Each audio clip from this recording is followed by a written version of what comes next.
Master Jet, my question is about po sa Special Hardship Allowance.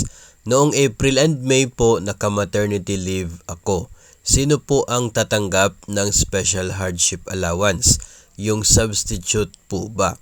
So ito po, dahil naka-maternity leave ka, ibig sabihin ay hindi ka nagre-report doon po sa paaralan ninyo na eligible sa hardship allowance. So it means na hindi ka tatanggap. Hindi ka eligible para doon po sa allowance na yan kasi hindi ka nag-report sa paaralan ninyo, doon po sa station. So yung nag-report doon is yung substitute teacher mo. Sa guidelines ng Special Hardship Allowance, DepEd Order No. 39 Series of 2021 na ginagamit pa po hanggang sa ngayon sa bisa po ng bagong DepEd Memorandum.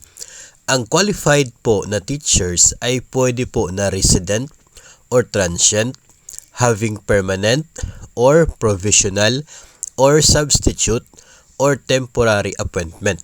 So, ibig sabihin kahit pala substitute teacher basta nagre-report sa isang paaralan na eligible para sa Special Hardship Allowance ay magiging eligible din po siya. So, sa case ninyo, dahil on leave ka, hindi ka nagre-report, wala kang Special Hardship Allowance.